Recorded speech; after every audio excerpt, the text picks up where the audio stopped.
Welcome to the next update.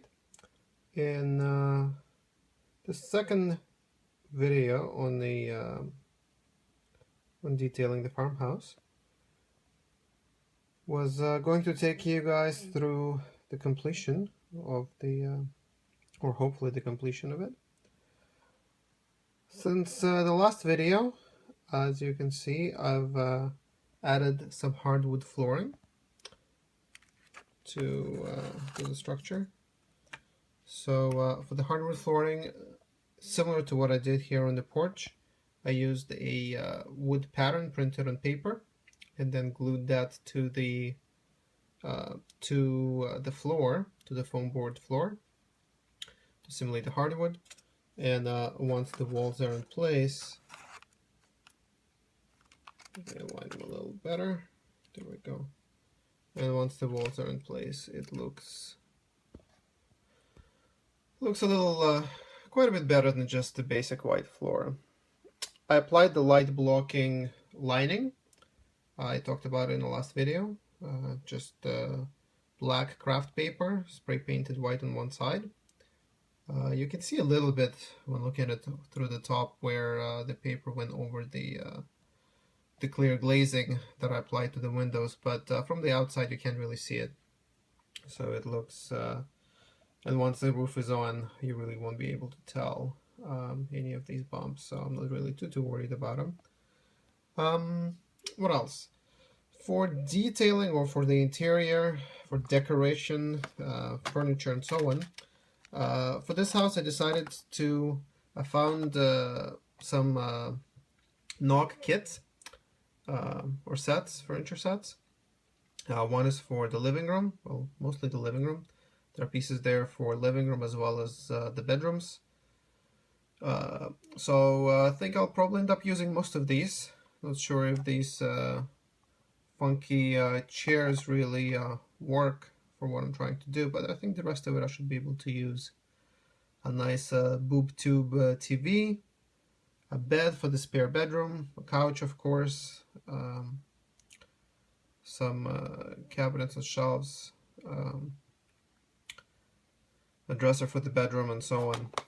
Another one that I found is mostly for the kitchen, a little kitchen set that I will be using. I've actually already popped some of these in earlier just to test fit and see how they fit, how they look inside, and they work pretty good. In fact, you can see them in these photos right here.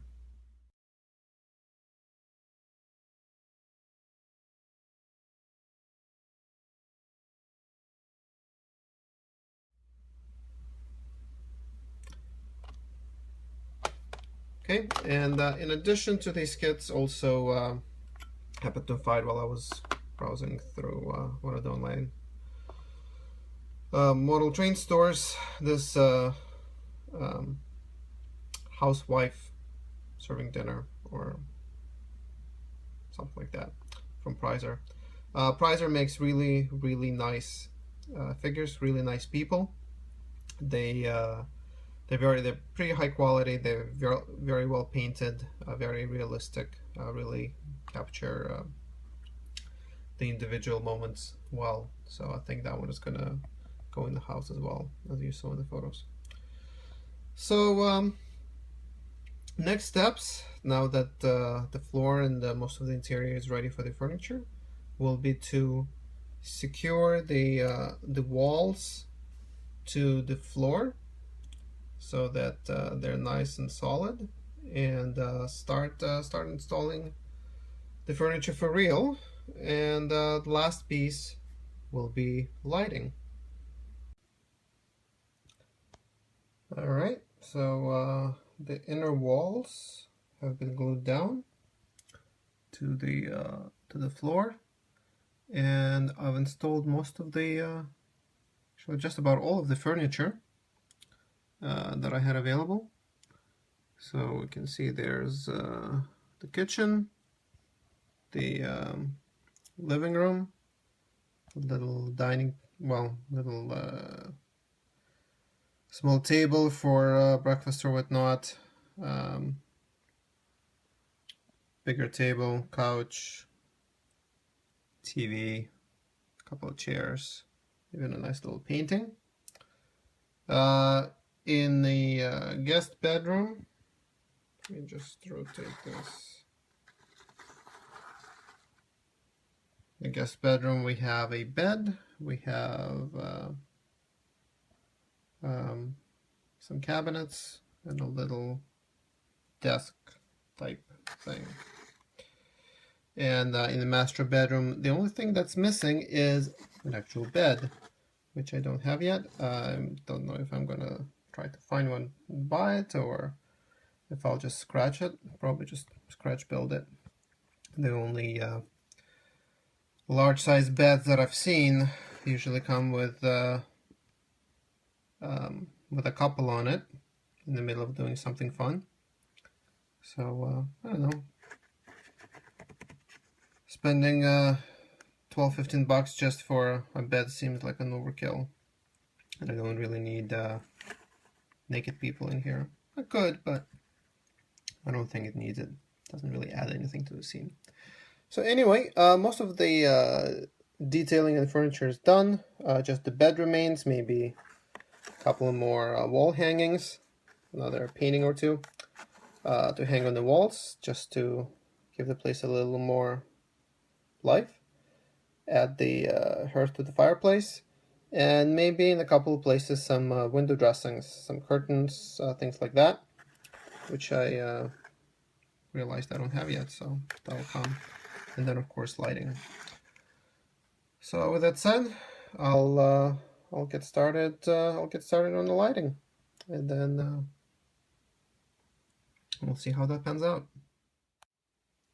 So here are the LED strips that I will be using.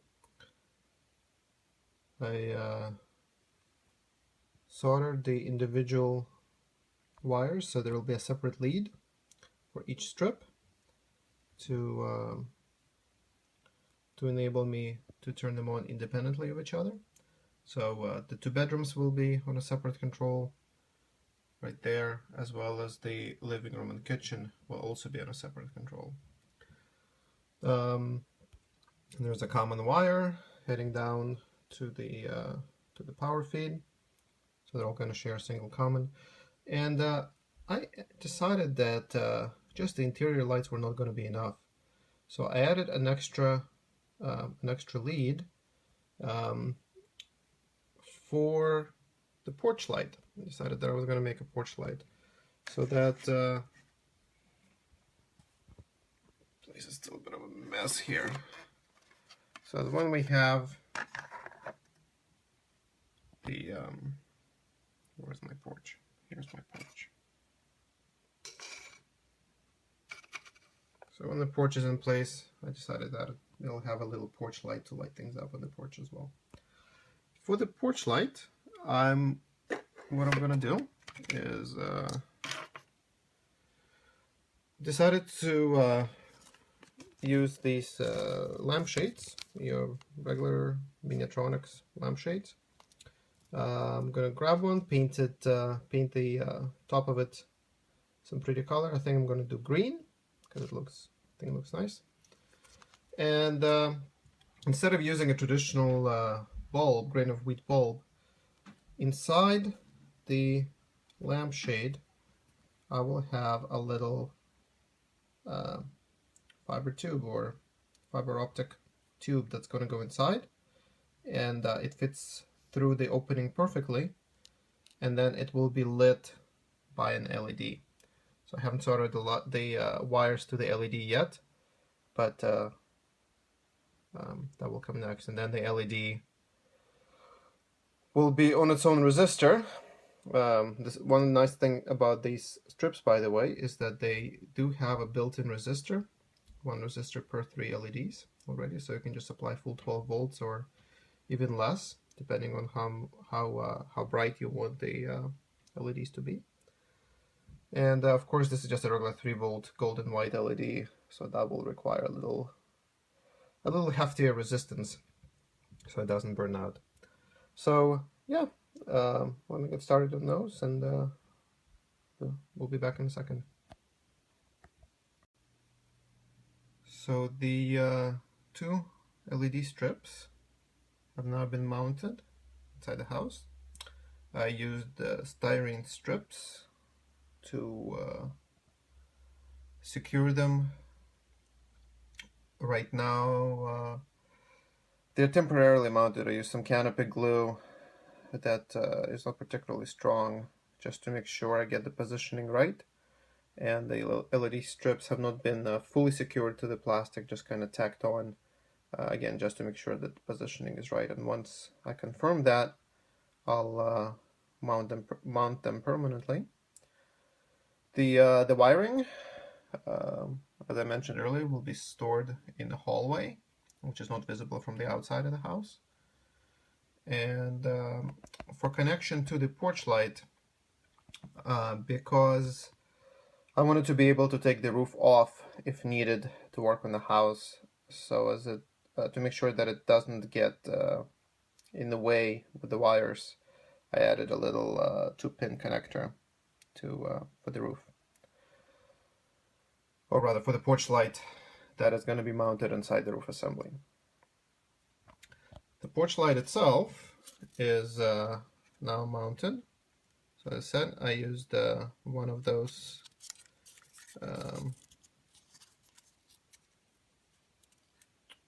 reflectors from Miniatronics, painted it green, and then used again a piece of foam board to secure it inside the roof. So this is kind of the porch roof, so to speak.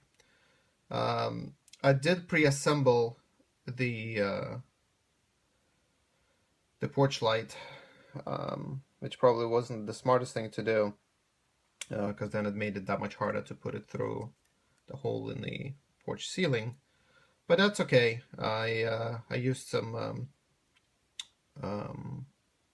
flex-based, Woodland Scenics flex-based I had laying around to kind of fill up the hole, and considering its location, it'll be pretty hard to see, but I'll sand it down a little bit and basically trim it to make sure it looks a little bit neater down the road. But got the little piece of the fiber optic strand, and then there's a gold and white LED mounted behind it. The ceiling with the light will be mounted inside here, and I drilled a little hole for the wiring to come out the back. So now I'll just need to secure the porch light in the roof itself, and then attach a connector, or the other side of the connector to. Actually, the connector is right here. Basically, attach this little thing, the female part of the connector, to the wiring. Alright, I'll go ahead and do that, and then I'll be back in a minute. Alright, the porch is now set up. The porch ceiling is in place, glued in. The wire is right there, threaded through. Everything is good to go. And should be ready to get everything hooked up together. One other thing that I decided to do was to prevent light from leaking through these upper areas, because I have a light blocking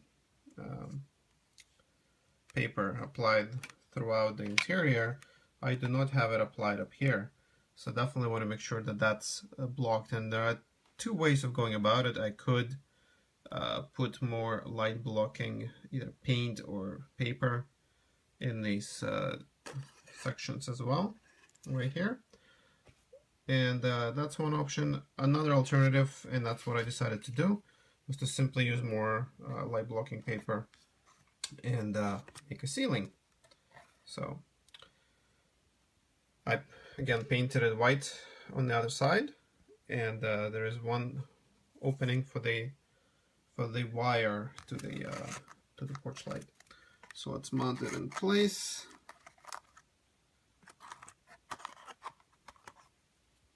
Okay. Run the wires through. Okay.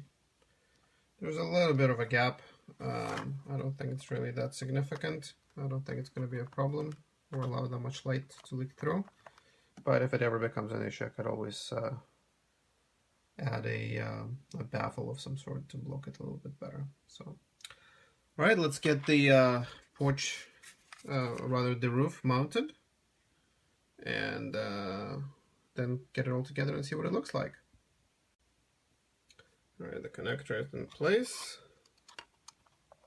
Now we'll get the roof on. Get the porch moved in. Again, I have not yet secured the porch, but close enough.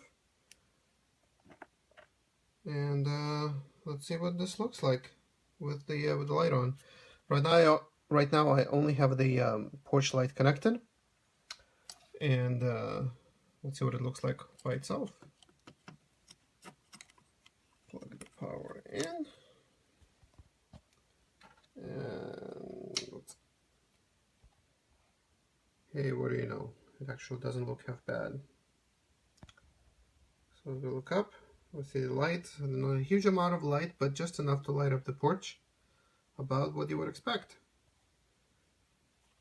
So let's get this light back on and connect the others.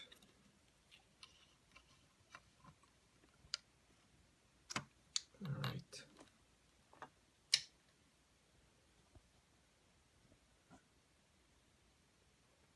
And there we have it, ladies and gentlemen.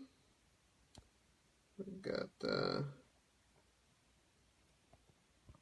nice lit interior. Let's see if we can focus into the kitchen.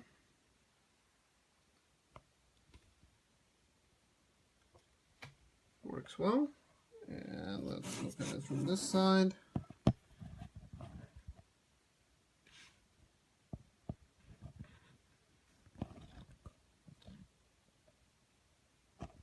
See the door, you can see the